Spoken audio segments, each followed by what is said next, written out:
Hello and welcome to the Slingshot channel. Today it's all about blowguns. Now this is my cold steel big bore blowgun. Actually it was given to me by Lynn Thompson when he still owned that company in person in Nuremberg at the EVA show many years ago. And as you see, it's a little bit, dented, not dented, but scratched a little bit and so on, scuffed. But it's still really a good blowgun, I have to say. I'm totally pleased with it. And it is powerful and it is accurate, but it is not as fast shooting. So basically what you do is you take out one of these bolts, nice holder, you put it in. Okay, that was a miss. And then you take the next one, put it in. Oh, that was better. So you see, it's not super slow, but it's also definitely not fast. So I always thought, can we make a repeater from this? But it's not easy, because if you want to make it a repeater, you have to take this oddly shaped bolt that are kind of hard to stack, and then you have to bring it into the system so that it's halfway airtight. So you can't just like on a crossbow just put a stack on it and then let them drop in one after the other. All the air would blow out to the top. So that won't work. You have to find another way to feed the bolts into the mechanism. So in a sleepless night, in the wee hours of the morning, I, killed time by simply thinking about a possible mechanism, and I got one. And here is what I came up with. The proof of concept pump action blowgun prototype. Let me show you its features.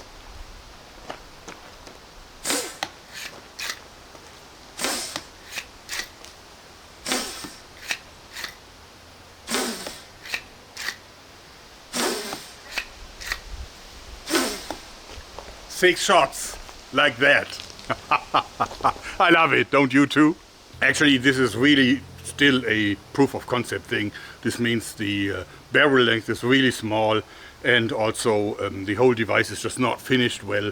I just wanted to try the mechanism and then convert it into a beautiful tactical version. So this is just a prototype, and of course it would be more powerful if I would have a longer barrel and so on.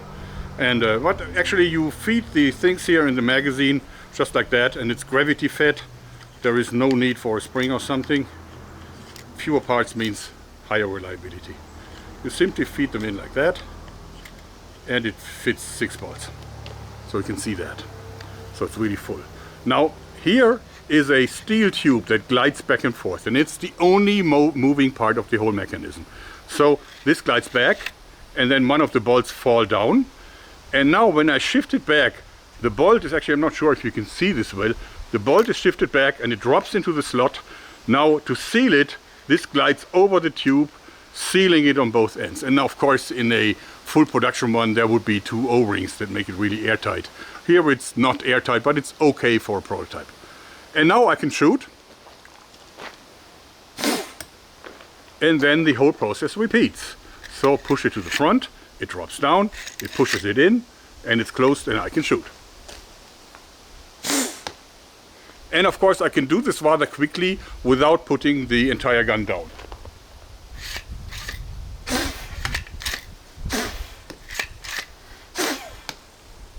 Yeah, hard work.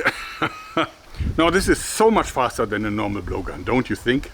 Many of you will now want to know how I did this mechanism, so I will simply open up the side plate and give you guys a look.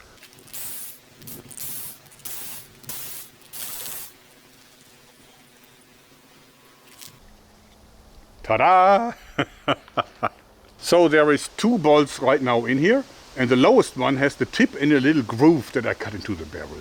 Now if I start pushing this backwards, without this one falling down, you can see it pushes it back, and it squeezes aside this little piece of rubber that prevents that the other bolt is following. And at some point, the tip is falling into the slot, and then, okay, this would normally not happen, then I push this in, and now I close it and then seal the opening here. And then the next bolt can follow. So again, let me put this one back in. So I remove it, like I just shot it. I push the rod to 4th. It falls into the place. I push it back, it drops in, and the rest happens here. It's very important to see that the tip needs to go into the slot first. See, this is the slot that I cut out. So this needs to go into the slot first, so that it's not like kind of bent upwards. So this has to go in first, and then this one here. And if it's in, then of course it's an not airtight without O-rings, but it's a tight seal. This is how it works. Very, very, very simple. Would you not agree? Now the next iteration will be much nicer with a tactical handle, of course, and with a much nicer mouthpiece, and it will of course be a lot longer. And also we're going to get rid of this rasping sound. It's really, really annoying, and that is rasping because that isn't even a seamless tube. So you can see the seam here when it's actually going through this groove that I widened a little bit so that you can even turn it. And this is why it sounds so raw. But I've already bought new tubes here, and you see these are seamless tubes, and those are much more smooth.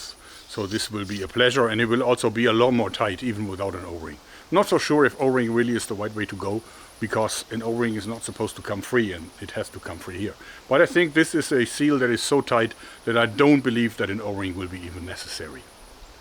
And of course this gives a much longer barrel, just because the longer the barrel, the more powerful the blowgun. Now talking about the bolts, now there's several on the market, and this is actually the standard one. It's like a broadhead and it's actually just flattened from a flat piece of wire. But I like mine this way. So this means that what it is it's really only a sharp tip, because you see, you don't have all that much power on a blowgun. It lives from penetration. So it actually injures with means of deep penetration. And there's nothing that penetrates better than a thin, really, really pointy needle tip. So this one will create more resistance, and it will not really cut in like this one. So therefore I prefer mine like this. And of course, you can use it with the dart poison of your choice. Here in Germany, I don't think any of the useful stuff is legal.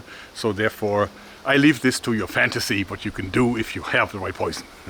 But of course, to be considered painful, if not lethal, it must be able to pass the Jörg Sprave injury test. This means it needs to penetrate one of Rolfie's empty dog food cans filled with water. So let's also count how many shots I need to hit it, because I haven't practiced in a long time with a blowgun.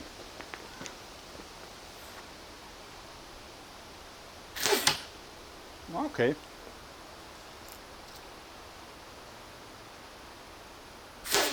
Ah! And I penetrated it. I can see the water pouring out. Killed it on the second shot. So while we are watching our victim bleeding out slowly, you can see that it even made it to the other side.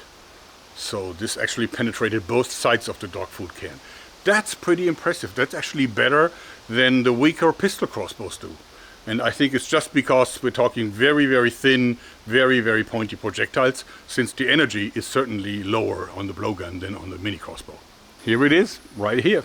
Looking back the last few years, I have to say that I'm very proud that I did make a difference in archery. I think if you look at the crossbows, there's now so many different crossbows with magazines on the market that I actually lost count.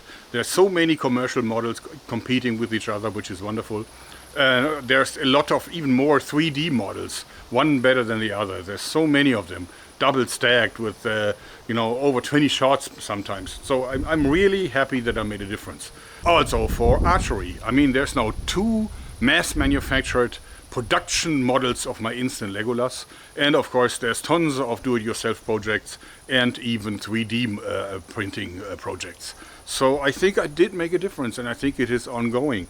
Every time someone represents a new crossbow, people immediately ask, why don't you add a magazine to it? And I have to say that before I really went into this, nobody really talked about magazines for archery. But this was the last field of bolt casters that were not covered with a magazine. So I think I just did it. I think I just opened up a whole new market, and I actually think that I want to develop this into a product.